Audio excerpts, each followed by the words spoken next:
आज हम लोग कक्षा 12 का संस्कृत दिग्दर्शिका जो हिंदी के अंतर्गत आपको पढ़ना है, उसमें अध्याय 2 संस्कृत भाषायाः महत्वम शीर्षक पाठ को लोग अध्ययन करेंगे। इसमें से कहीं से उठा करके और 4 से 5 पंक्तियां दे देता है और कहता है कि इसकी संदर्भ सहित व्याख्या कीजिए। तो संदर्भ में इसमें लिखना पड़ता है कि प्रस्तुत पंक्तियां हमारी पाठ्य पुस्तक संस्कृत दिग्दर्शिका के संस्कृत भाषायाः महत्वम नामक शीर्षक पाठ से लिया गया है। इसमें बस केवल शीर्षक याद रहे, काम हो जाएगा, क्योंकि इसमें लेखक और कवि का नाम तो लिखना होता है नहीं। लिख देंगे कि प्रस्तुत पंक्तियां हमारी पाठ्य पुस्तक संस्कृत दिग्दर्शिका के संस्कृत भाषायाः महत्वम नामक शीर्षक पाठ से लिया गया है। प्रसंग अगर लिखना चाहते हैं तो प्रसंग में लिख देंगे, इसमें संस्कृत भाषा की महत्ता का वर्णन किया गया है। इसके बाद व्याख्या लिखनी होती है, तो या तो अनुवाद लिख दीजिए हेडिंग, या फिर व्याख्या लिख दीजिए, बात एक ही होती। शुरू करेंगे व्याख्या कि धन्यो अयम भारत देशः यत्र सम्मूलसति जनमानस पावनीं भव्य भावो भामिनीं शब्द संदोह प्रसविनीं सुरभारती विद्यमानेषु निखिलेष्वपि वाङ्मयेषु अस्याः वाङ्मयः सर्वश्रेष्ठं सुसंपन्नं च वर्तते। धन्यो अयम, एक एक का पहले अर्थ देखिए। धन्यो अयम, धन्य है यह भारत देश, यह भारत देश, यह भारत देश धन्य है। यत्र, जहां, समूल सत्य माने सुशोभित होती है। जनमानस पावनी, जनमानस को या जन साधारण को पवित्र करने वाली, पावन करने वाली। भव्य भावो भामिनी, भव्य माने श्रेष्ठ, भाव माने भाव से संपन्न, भाविनी उत्पन्न करने वाली, शब्द संदोह शब्द समूह को, प्रसविनी प्रसव करने वाली या जन्म देने वाली, सुरभारती माने संस्कृत भाषा। तो कह रहा है कि धन्य है यह भारत देश जहां सुशोभित होती है, या धन्य है यह भारत देश जहां जनमानस को पवित्र करने वाली, श्रेष्ठ भावों को उत्पन्न करने वाली, शब्द समूहों को जन्म देने वाली संस्कृत भाषा सुशोभित होती है। यह भारत देश धन्य है जहां जनमानस को पवित्र करने वाली, भव्य भावों को उत्पन्न करने वाली, शब्द समूहों को जन्म देने वाली संस्कृत भाषा सुशोभित होती है, या विद्यमान है भी लिख सकते हैं। विद्यमानेषु निखिलेष्वपि वाङ्मयेषु अस्याः वाङ्मय सर्वश्रेष्ठम सुसंपन्नम च वर्तते। विद्यमानेषु माने वर्तमान में विद्यमान, जो इस समय हमारे यहाँ उपलब्ध हैं। तो विद्यमानेषु, निखिल मन होता है संपूर्ण, संपूर्ण विद्यमान या उपस्थित वाङ्मयों में, वाङ्मयेषु माने वाङ्मयों में, अस्याः माने इसका, वाङ्मय माने साहित्य, सर्वश्रेष्ठम माने अतिश्रेष्ठ, सुसंपन्नम माने संपन्न, च वर्तते है। बता रहा है कि विद्या में संपूर्ण विद्यमान या उपस्थित वाङ्मयों में या साहित्यों में इसका साहित्य सर्वश्रेष्ठ और सुसंपन्न है। यमेव भाषा, यम धन एवं, यह ही भाषा संस्कृत नामनायपि, संस्कृत के नाम से लोके प्रथिता अस्ति, पूरे लोक में विख्यात है। संसार में यही भाषा जिसके अंदर ये सारे गुण विद्यमान है, यही भाषा संस्कृत नाम से पूरे संसार में विख्यात है।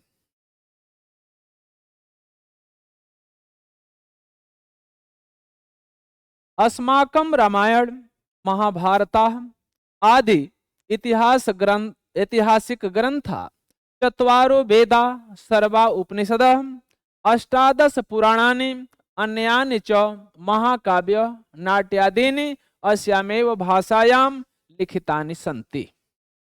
एक एक पहले अर्थ देखिए। अस्माकम माने हमारा, हमारे, रामायण माने रामायण, महाभारत माने महाभारत आदि ऐतिहासिक ग्रंथा, ऐतिहासिक ग्रंथ, चत्वारो वेदा चारों वेद, सर्वा उपनिषद सभी उपनिषद, अष्टादश पुराणानि 18 पुराण, अन्यानि और अन्य दूसरे, महाकाव्य नाट्यादीनि नाटक आदि, अस्यामेव इसी ही या इसे ही, भाषायाम भाषा में, लिखितानि संति लिखे गए हैं।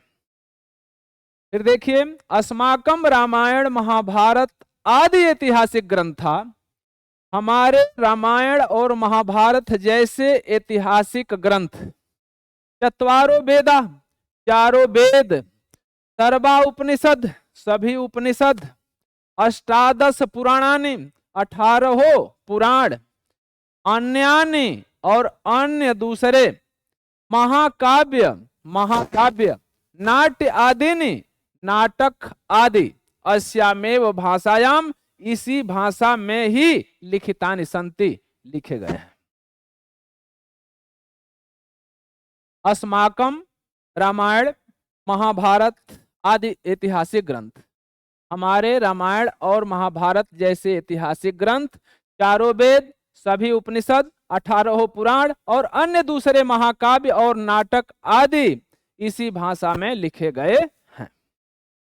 यमेव भाषा, यह ही भाषा, सर्वा त्वम आर्य भाषाणम, सभी आर्य भाषाओं की, जननी इति, जननी ऐसा, मान्यते माने माना जाता है। यह ही भाषा सभी आर्य भाषाओं की जननी है, इति ऐसा, मान्यते माने माना जाता है। किसके द्वारा? भाषा तत्वविद भी, भाषा विशारदों के द्वारा या भाषा के तत्वविदों के द्वारा ऐसा माना जाता है कि यही भाषा अर्थात संस्कृत भाषा सभी आर्य भाषाओं की जननी है। संस्कृतस्य गौरवं बहुविध ज्ञानांच त्रयत्वं व्यापकत्वं न कस्याभि दृष्टि रविषय। संस्कृतस्य, संस्कृत का गौरव और ज्ञान और इसकी व्यापकता किसी से या किसी के दृष्टि से छुपा नहीं है। कहने का मतलब है कि संस्कृत की गौरवशीलता बहुत से विधि या विशेष प्रकार के ज्ञान और इसकी सार्थकता, इसकी व्यापकता किसी के दृष्टि से छुपी नहीं है। संस्कृतस्य गौरवमेव, संस्कृत का गौरव दृष्टिपथ मानीय, दृष्टिगत रखते हुए या संस्कृत के गौरव को दृष्टिगत रखते हुए, ध्यान में रखते हुए, सम्यक उक्तम ठीक ही कहा गया है या कहे हैं आचार्य प्रवरेण दंडिना, आचार्य प्रवर दंडी कहा गया है कि संस्कृत के गौरव को अपने दृष्टि में रखते हुए ठीक ही कहे हैं आचार्य प्रवण दंडी। या ऐसे भी कह सकते हैं कि संस्कृत के गौरव को दृष्टिगत रखते हुए आचार्य प्रवण दंडी के द्वारा ठीक ही कहा गया है।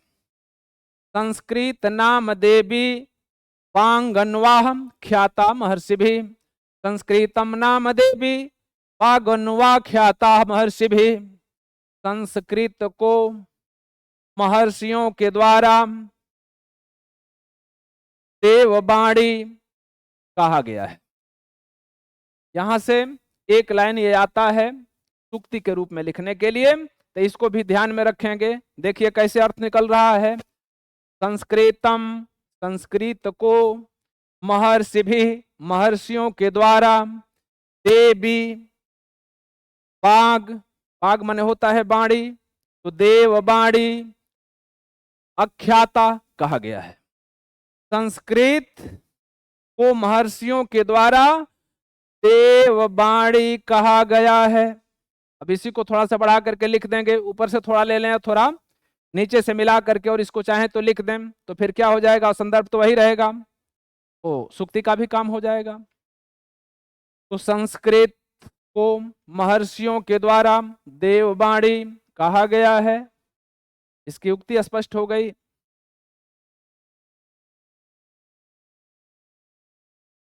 आगे देखेंगे, संस्कृतस्य साहित्यम सरसम, संस्कृत का साहित्य सरस है, सरस माने रस से भरा हुआ है। व्याकरण च सुनिश्चितम, इसका व्याकरण सुनिश्चित है। तस्य गद्य पद्य च लालित्यम, इसके चाहे गद्य हो या चाहे पद्य हो, तो इसके गद्य और पद्य च लालित्यम, उसमें लालित्य गुणों से परिपूर्ण है। भाव बोध सामर्थ्यम, उसमें भाव को बोध कराने का सामर्थ्य है, अर्थात उसके भाव को बोध कराने का, समझाने का सामर्थ्य विद्यमान है। अद्वितीयम श्रुति माधुर्यम च वर्तते, अद्वितीयम माने होता है अनुपम, श्रुति माने श्रवण करने की, माधुर्य माने मधुरता से क्षमता इसके अंदर विद्यमान है। तो बता रहा है कि संस्कृतस्य साहित्यम सरसम, संस्कृत का साहित्य अत्यंत सरस है। व्याकरण च सुनिश्चितम, इसका व्याकरण सुनिश्चित है। तस्य गद्य पद्य च लालित्यम, इसके गद्य और पद्य में जो लालित्य है। भावबोध सामर्थ्यम, भाव को व्यक्त करने की जो सामर्थ्य है, जो क्षमता है। अद्वितीयम श्रुति माधुर्यम वर्तते, और अनुपम श्रवण करने की मधुरता इसमें विद्यमान है, अर्थात श्रवण करने में अत्यंत मधुर लगती है। किम बहुनाम चरित्र निर्माणार्थम यादृशी सत्प्रेरणा संस्कृत वाङ्मयस्यम ददाति न तादृशीम किंचितयत अन्यत। बता रहा है कि किम बहुनाम, क्या बहुत कुछ कहा जाए, बहुत बहस करने की बात नहीं है, कह रहे हैं कि किम बहुनाम, और क्या बहुत कहना है। चरित्र निर्माणार्थम, चरित्र निर्माण के लिए, यादृशी सत्प्रेरणा, जिस तरह की सत्प्रेरणा संस्कृत वाङ्मयम ददाति, संस्कृत साहित्य में दिया जाता है या संस्कृत साहित्य देता है। न तादृश्यम, उस तरह का कोई भी नहीं है। किंचित अन्यतम, कोई भी अन्यत्र संभव नहीं है, अर्थात क्या बहुत कहना है। चरित्र निर्माण की दृष्टि से जैसी सत्प्रेरणा संस्कृत साहित्य में विद्यमान है या जैसा प्रदान करता है, अन्यत्र ऐसा संभव नहीं है। मूलभूतानाम मानवीय गुणानाम यादृशी विवेचनाम संस्कृत साहित्य वर्तते न अन्यत्र तादृशी। दूसरा क्या कह रहा है कि कैसा दूसरी जगह संभव नहीं है। तो मूलभूतानाम, मूलभूत, मानवीय गुणानाम, मानवीय गुण, यादृशी विवेचना, जैसी विवेचन संस्कृत साहित्य वर्तते, संस्कृत साहित्य में विद्यमान है। न अन्यत्र तादृशी, अन्यत्र ऐसा संभव नहीं है। दया, दानम, शौचम, औदार्यम। दया मतलब होता है दया करना, दानम दान करने की विशेषता, शौचम पवित्रता, औदार्यम उदारता, अनुसूया निंदा न करना, क्षमा क्षमा की क्षमता, अन्य च अनेके गुणा, और अन्य दूसरे गुण। अस्य साहित्यम अनुशीलन संजायन्ते, इस साहित्य के अनुशीलन मात्र से, इस साहित्य के अनुसार चलने मात्र से संजायन्ते उत्पन्न हो जाते हैं, स्वयं जन्म ले लेते हैं। फिर देखिए, मूलभूतानाम मानवीय गुणानाम यादृशी विवेचना संस्कृत साहित्य वर्तते। मूलभूत मानवीय गुण, जिस तरह का विवेचन संस्कृत साहित्य में है, न अन्यत्र तादृशी, वैसा अन्यत्र संभव नहीं है। दया दानम, शौचम औदार्यम अनुसूया क्षमा अन्य च अनेके गुणा अस्य साहित्यस्य अनुशीलेन संजायते। दया, दान, पवित्रता, उदारता, निंदा न करना, क्षमा जैसे अनेक गुण इस साहित्य के अनुशीलन मात्र से प्राप्त हो जाते हैं या जन्म ले लेते हैं। संस्कृत साहित्यस्य आदि कवि वाल्मीकि महर्षि व्यासः कविकुल गुरु कालिदासः अन्ये च भास भारवी भवभूतयादयो महाकवयः स्वकीये ग्रंथरत्नये अद्यापि पाठकानां हृदय विराजन्ते। संस्कृत साहित्य, संस्कृत के साहित्य में या संस्कृत साहित्य के आदि कवि वाल्मीकि, संस्कृत साहित्य के जो आदि कवि प्रारंभिक कवि किसको माना जाता है? आदि कवि के रूप में वाल्मीकि विख्यात हैं। तो संस्कृत साहित्य के आदि कवि वाल्मीकि, महर्षि व्यास, कवि कुलगुरु कालिदास, अन्य दूसरे भास भारवी भवभूति जैसे महाकवि स्वकीय ग्रंथे अपने द्वारा रचित ग्रंथों से अद्यापि माने आज भी पाठका नाम हृदय, पाठकों के हृदय में विराजनते माने विराजमान है। अपने ग्रंथ रच दिए, जो जो उस ग्रंथों को पढ़ता है उस महापुरुषों को याद करता है। उसी का वर्णन है कि संस्कृत साहित्य से आदि कवि वाल्मीकि, संस्कृत साहित्य के आदि कवि वाल्मीकि, महर्षि व्यास, कवि कुलगुरु कालिदास, अन्य भास भारवी भवभूत आदयो महाकवय, अन्य दूसरे भास भारवी भवभूति जैसे महाकवि स्वकीय ग्रंथ रत्न अपने द्वारा रचित ग्रंथ के द्वारा अद्यापि पाठका नाम हृदय विराजन्ते, आज भी पाठकों के हृदय में विराजमान है। इयं भाषा अस्माभिमातृ समम सम्माननीया वंदनीया च यतो भारत मातु स्वातंत्र्यम गौरवम अखंडत्वम संस्कृति एकत्वं च संस्कृतेनैव सुरक्षितम शक्यन्ते।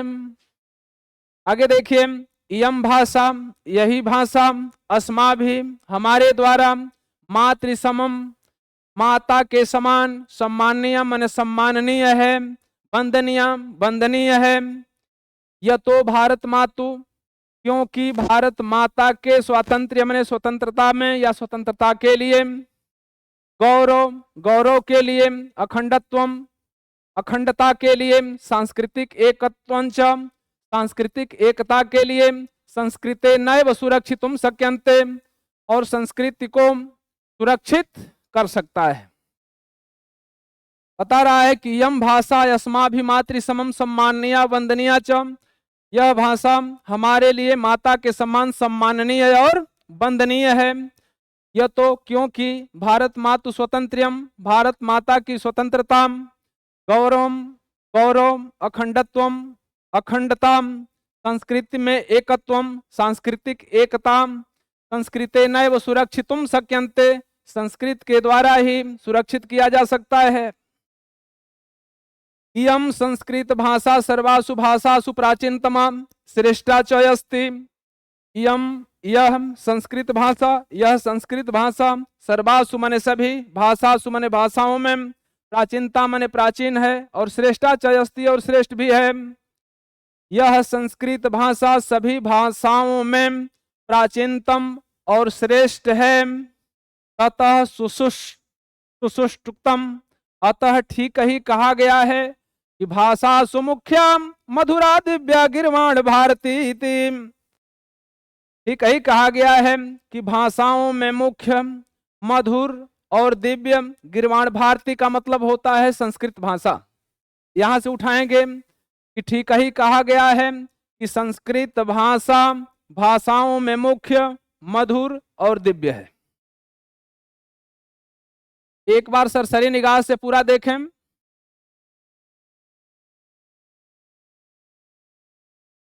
धन्योऽयं भारत देश, यह भारत देश धन्य है। यत्र समुल्लसति जनमानस पावनी, जहाँ पर जनमानस को पवित्र करने वाली, भव्योद्भाविनी भव्य भावों को उत्पन्न करने वाली, शब्द संदोह प्रसविनी शब्द समूहों को उत्पन्न करने वाली या जन्म देने वाली सूर भारती कमुलसती संस्कृत भाषा सुशोभित हो रही है, क्या होती है? विद्यमानेषु निखिलेष्वपि वाङ्मयेषु अस्याः वाङ्मयस्य सर्वश्रेष्ठम सुसंपन्नम च वर्तते। वर्तमान में विद्यमान संपूर्ण साहित्यों में इसका साहित्य सर्वश्रेष्ठ सुसंपन्न है। यमेव भाषा संस्कृत नामना अपि लोके प्रथिता अस्ति।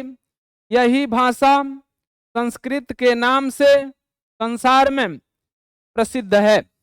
अस्माकं रामायण महाभारत ऐतिहासिक आदि ऐतिहासिक ग्रंथाः चत्वारो वेदाः सर्वा उपनिषदः अष्टादश पुराणानि अन्यानि च महाकाव्यं नाट्यादीनि अस्यामेव भाषायां लिखितानि सन्ति। हमारे रामायण महाभारत आदि ऐतिहासिक ग्रंथ, चारों वेद, सभी उपनिषद, 18 पुराण, अन्य महाकाव्य, नाटक आदि इसी भाषा में लिखे गए हैं।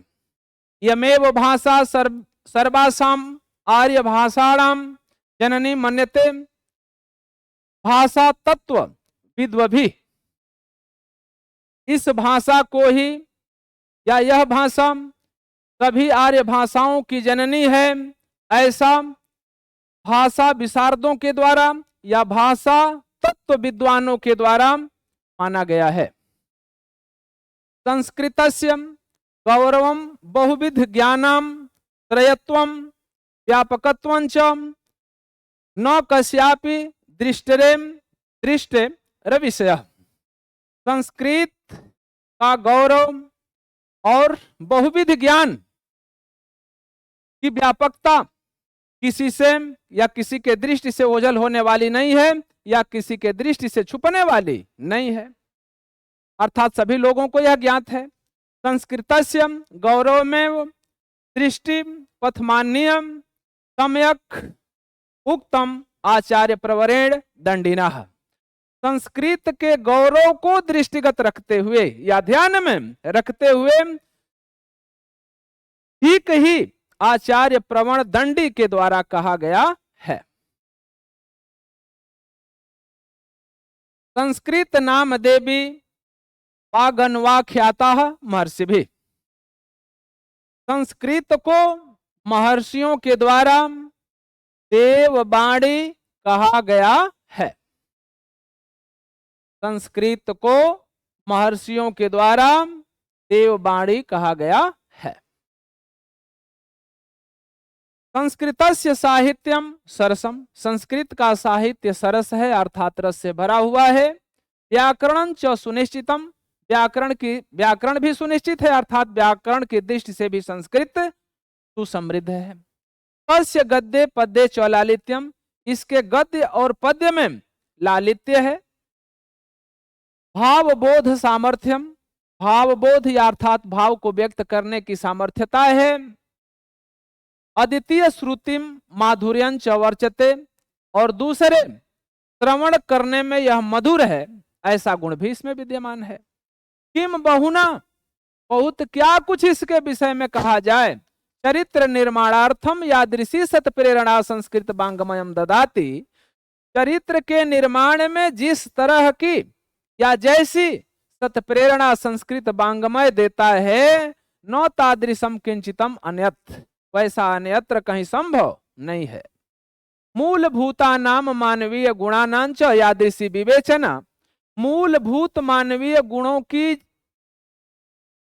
जैसी विवेचना संस्कृत साहित्य वर्तते, संस्कृत साहित्य में विद्यमान है। न अन्यत्र तादृशी, ऐसा अन्यत्र कहीं नहीं है। दया दान शौचम औदार्यम, दया दान पवित्रता उदारता अनुसूया निंदा न करना क्षमा अन्य च अनेके गुणा, और अन्य दूसरे गुण भी अस्य साहित्य अनुशीलन संजायते, इस साहित्य के अनुशीलन मात्र से संजायन्ते माने उत्पन्न हो जाते हैं। संस्कृत साहित्य से आदि कवि वाल्मीकि महर्षि व्यास, संस्कृत साहित्य के आदि कवि वाल्मीकि महर्षि व्यास कवि कुलगुरु कालिदास अन्य च भास भारवी भवभूति आदयो महाकवि स्वकीय ग्रंथ रत्न अद्यापि पाठका नाम हृदय विराजन्ते। संस्कृत साहित्य के आदि कवि वाल्मीकि, महर्षि व्यास, कवि कुलगुरु कालिदास और अन्य भास और भारवी भवभूति आदि महाकवि अपने द्वारा रचित ग्रंथ रूपी रत्नों के द्वारा अद्यापि पाठ का नाम हृदय विराजन्ते, आज भी पाठकों के हृदय में विराजमान है। इयं भाषा अस्माभिः, यह भाषा हमारे द्वारा मातृ समम सम्माननीय वंदनीय च, माता के सम्मान सम्माननीय और वंदनीय है। यह तो भारत मातु स्वातंत्र्यम, क्योंकि भारत माता की स्वतंत्रता में गौरव गौरव, अखंडत्वम अखंडत्व या अखंडता, सांस्कृतिक एकता, एकत्वम का मतलब एकता, सांस्कृतिक एकता में संस्कृते नैव सुरक्षितुम शक्यन्ते, संस्कृत के द्वारा ही सुरक्षित किया जा सकता है।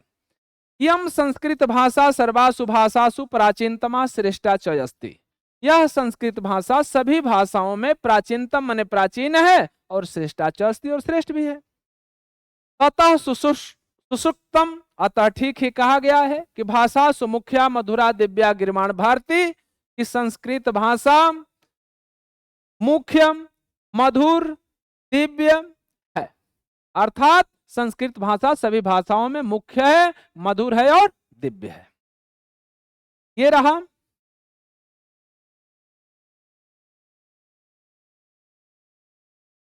इसके बाद तुरंत हम लोग इसका प्रश्नोत्तर देख लेंगे ताकि तुरंत याद हो जाए।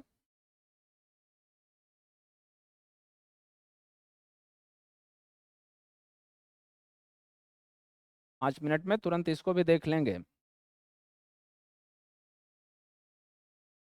पहला प्रश्न कह रहा है कि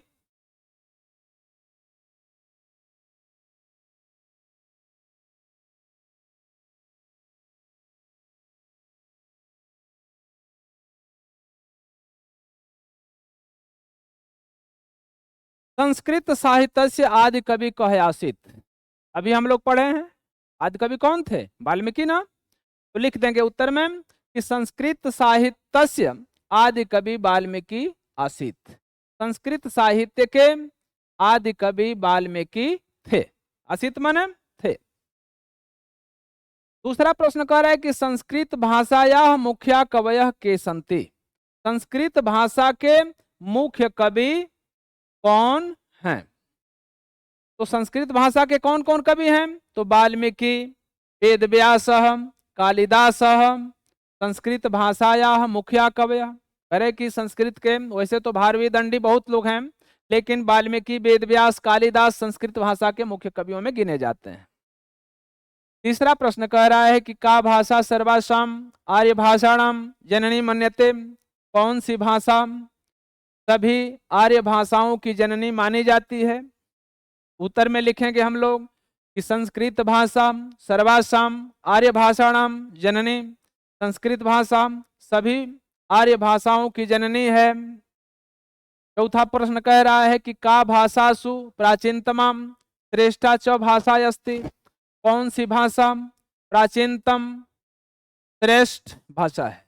अरे कि कौन सी भाषा प्राचीनतम और श्रेष्ठ भाषा है, इसके विषय में बताएंगे कि भाषासु प्राचीनतम श्रेष्ठम च भाषा संस्कृत भाषा अस्ति, भाषाओं में प्राचीनतम और श्रेष्ठ भाषा संस्कृत भाषा है।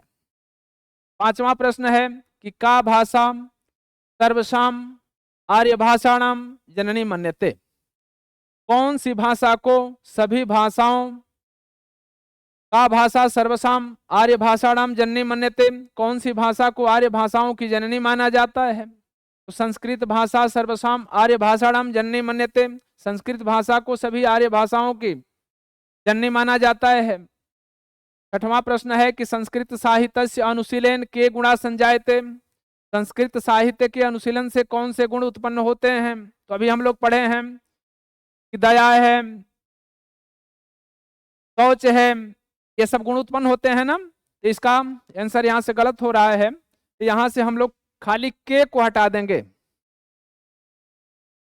के माने कौन से गुण उत्पन्न होते हैं, तो संस्कृत साहित्य से अनुशीलन, संस्कृत साहित्य का अनुशीलन करने से दया, दानम, शौचम, अनसूया, क्षमा जैसे अन्य गुण उत्पन्न हो जाते हैं। 2-3 गुण लिख दें तो भी बहुत है। तो यहाँ लिख देंगे कि संस्कृत साहित्य, यहाँ से इसको खाली हटा देंगे, तो संस्कृत साहित्यम, साहित्यम के जगह पर साहित्य कर दो। तो संस्कृत साहित्य अनुशीलन,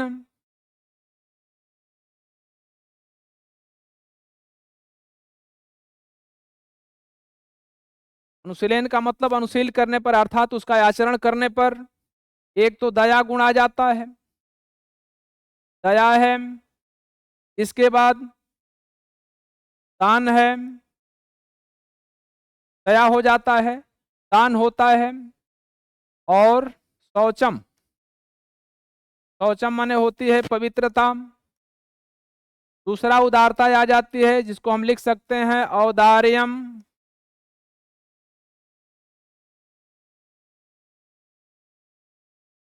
औदार्यम कर लीजिए, औदार्यम हो गया।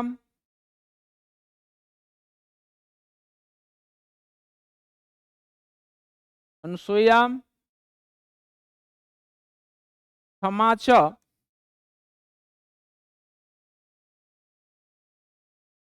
अन्य गुणाः संजायन्ते,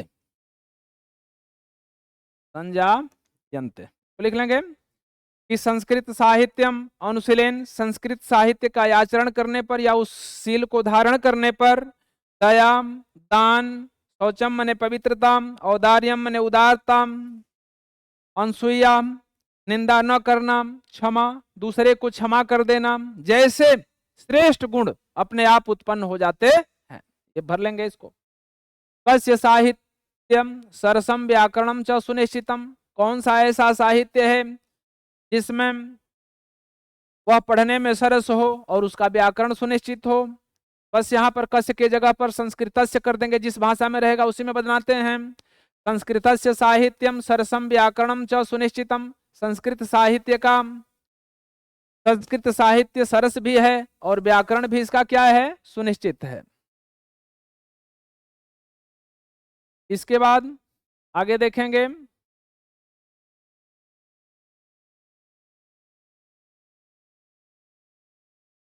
आठवां प्रश्न है कि संस्कृत भाषायाम कति पुराणानि लिखितानि सन्ति, संस्कृत भाषा में कितने पुराण लिखे गए हैं, उनकी संख्या कितनी पूछ रहा है। तो संस्कृत भाषायाम, संस्कृत भाषा में अष्टादश पुराणानि लिखितानि सन्ति, 18 पुराण लिखे गए हैं। 9वां प्रश्न है कि संस्कृत भाषा प्राचीना अथवा नवीना अस्ति, संस्कृत भाषा अत्यंत प्राचीन है कि नवीन है। तो प्राचीन है, तो नवीन नहीं लिख करके बल्कि प्राचीन कर देंगे। तो संस्कृत भाषा प्राचीना अस्ति, संस्कृत भाषा प्राचीन है। संस्कृत साहित्य का विशेषता अस्ति, संस्कृत साहित्य की क्या विशेषता है। तो संस्कृत साहित्यम सरसम मधुरम च अस्ति, संस्कृत साहित्यम सरस भी है और मधुर भी है। 11वां देखेंगे कि संस्कृतस्य गौरवम दृष्ट्वा दंडिनाम किम उक्तम, संस्कृत साहित्य के गौरव को दृष्टिगत रखते हुए या ध्यान में रख करके दंडी ने क्या कहा। तो संस्कृतस्य गौरवम दृष्ट्वा दंडिनाम उक्तम, संस्कृत के गौरव को देख करके दंडी ने कहा संस्कृतम नाम देवो वागन ख्याता महर्षिभिः, संस्कृत नाम या संस्कृत को महर्षियों के द्वारा देववाणी आख्याता मन कहा गया है।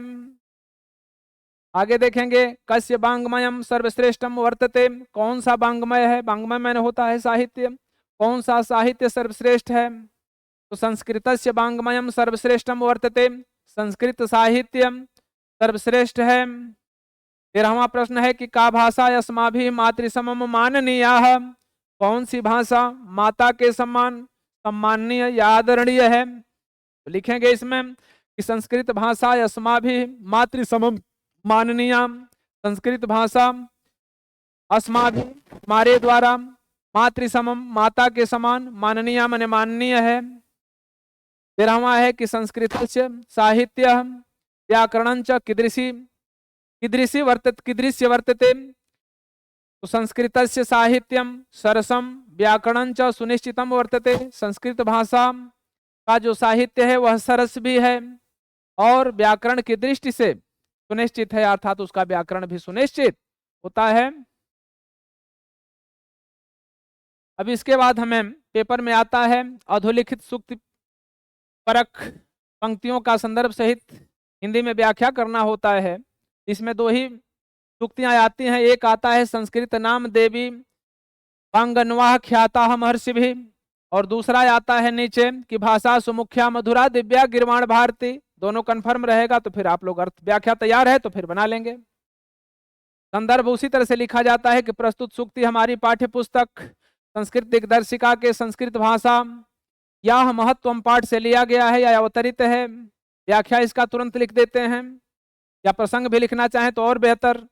इसमें संस्कृत भाषा के महत्व का वर्णन है। व्याख्या शुरू करेंगे कि इसका सामान्य अर्थ है कि महर्षियों द्वारा कथित संस्कृत वाणी, अर्थात महर्षियों ने क्या कहा, संस्कृत भाषा को देववाणी कहा है। अभिप्राय यह है कि विद्वान एवं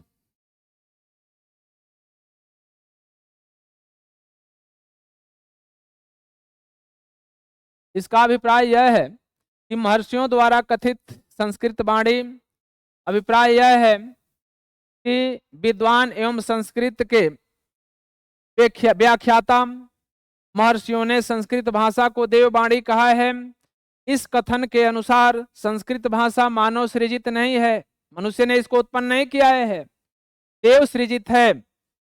यह आद्य भाषा है और सबसे प्राचीन है। आद्य भाषा का मतलब कि प्रारंभिक भाषा, आदिकाल से चली आ रही है। इसका प्रयोग देवताओं ने किया है, इस कारण से यह दिव्य वाणी कही जाती है। बस इतना लिख दीजिए, कवर हो जाएगा। दूसरा इसमें सूक्ति आती है कि भाषा सुमुख्या मधुरा दिव्या गिरवाण भारती। भाषासु, संस्कृत भाषा के विषय में वर्णन है कि संस्कृत भाषा सभी भाषाओं में मुख्य है, मधुर है और दिव्य है। संदर्भ इसमें भी पूर्ववत लिख देंगे कि प्रस्तुत पंक्तियां हमारी पाठ्य पुस्तक संस्कृत दिग्दर्शिका के संस्कृत भाषा या महत्वम पाठ से उद्धृत है या लिया गया है। प्रसंग इसमें लिखेंगे कि संस्कृत भाषा की महत्व को इस सूक्ति में प्रतिपादित किया गया है या वर्णन किया गया है।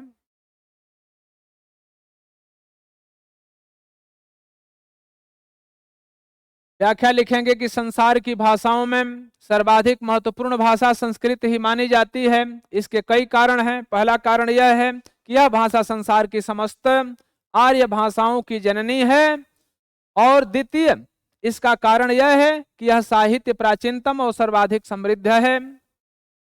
तृतीय इसका कारण है कि इसका साहित्य उच्चतम लौकिक उन्नति के साथ साथ दिव्य मानवीय गुणों के विकास एवं चरम आध्यात्मिक उन्नति का मार्ग भी दिखाता है, जो संसार का कोई भी दूसरा साहित्य नहीं कर सकता।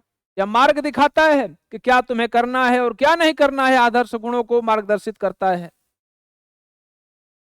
चौथा दिया है कि संस्कृत भाषा अपनी रचना और लिपि में संसार की सर्वाधिक वैज्ञानिक एवं पूर्ण भाषा है तथा इसका व्यापक पूर्णतः व्यवस्थित है। इसका जो व्याकरण है वह पूर्णतः व्यवस्थित है और सुनिश्चित भी है।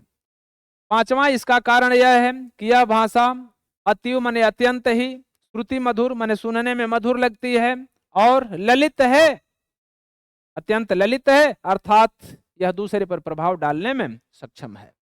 इस प्रकार से आज का हमारा यह दूसरा पाठ संस्कृत भाषा या महत्वम पाठ हमारा पूर्ण होता है। इसको थोड़ा, संस्कृत भाषा तो जटिल होती ही है, इसको एक बार देख लीजिए और फिर समय समय से 10-15 दिनों के बाद फिर रिपीट करते रहेंगे, फिर ताज़ा होता रहेगा। फिर परीक्षा से पहले एक बार सरसरी निगाह से देख लेंगे, कंप्लीट हो जाएगा, कहीं से उठा करके देगा। सूक्ति तो कंफर्म है, बार बार इसमें से सूक्तियाँ एक आ ही जाती हैं, अथवा करके देता है, एक सूक्ति इसमें की रहेगी, तो इसको कंफर्म कर लेंगे। अगर व्याख्या तैयार है तो कहीं से कोई प्रॉब्लम आने वाली नहीं है। इसको अध्ययन करने के लिए हम लोग, आप लोग जो भी अध्ययन करना चाहते हैं तो सारे सब्जेक्ट इस चैनल के माध्यम से आपको मिलेंगे। हिंदी, अंग्रेजी, गणित, विज्ञान, संस्कृत, सामाजिक विज्ञान, तो सारे सब्जेक्ट को अध्ययन करने के लिए निःशुल्क चूंकि यहाँ से सेवाएं उपलब्ध हो रही हैं, इसलिए सबसे पहले आपको क्या करना पड़ेगा, tr.an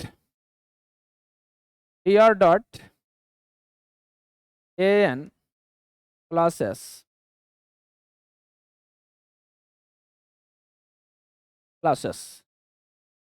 या तो इस पर या स्मॉल भी डाल देते हैं तो भी कोई दिक्कत नहीं है।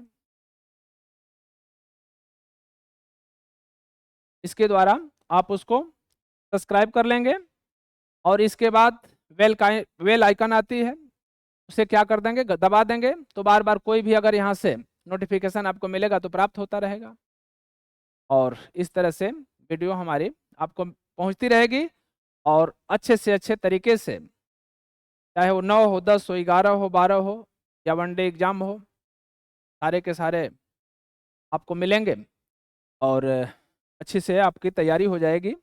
इसी के साथ आपको बहुत बहुत धन्यवाद।